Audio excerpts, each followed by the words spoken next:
G'day cocktail lovers, this is a cocktail creation of mine that's a mashup of a few recipes I've found, and it also came out of my love for wordplay in cocktail names. First I found a recipe called the Full Monty. In fact, I found a bunch of completely unrelated cocktails, all called the Full Monty.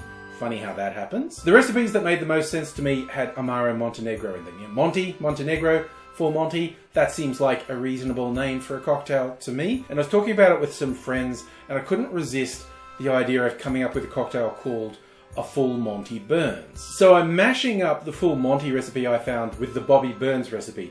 Monty Burns is a Scotch whiskey cocktail. It's just basically Scotch and Sweet Vermouth usually. There's a lot of variations that have been done over the years. So, it's not far from a Manhattan with Scotch whiskey. The further I looked, including the history of cocktails called the Monty Burns and the Full Monty, the crazier the ingredients became, and I decided to get fairly adventurous. There's a little bit of green chartreuse in here, and also even a couple of dashes of absinthe. It really is the Full Monty, and fittingly I ended up with 3 cherries when I stabbed into the jar. That's going the Full Monty with cherries. This is a grand experiment, so how does it actually taste?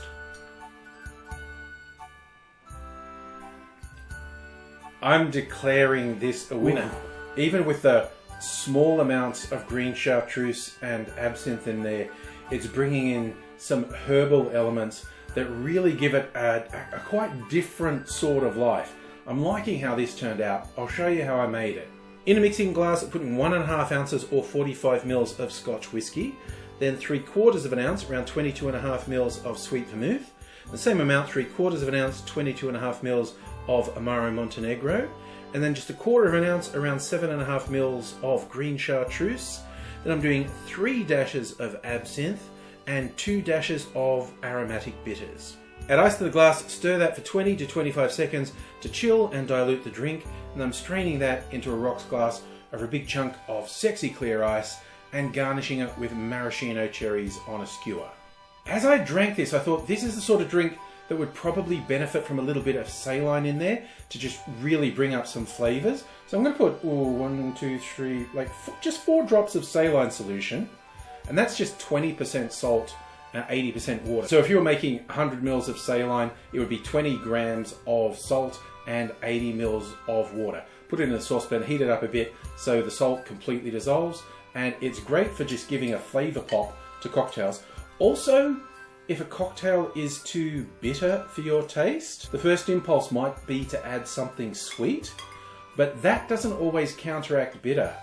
Salt often does. A pinch of salt or a few drops of saline can really help a cocktail that's too bitter, but that doesn't have to be it. Like salt on food, it's a flavor enhancer. It doesn't taste salty unless you put a hell of a lot in there. It just brings other flavors up. So how much different does this taste with 4 drops of saline?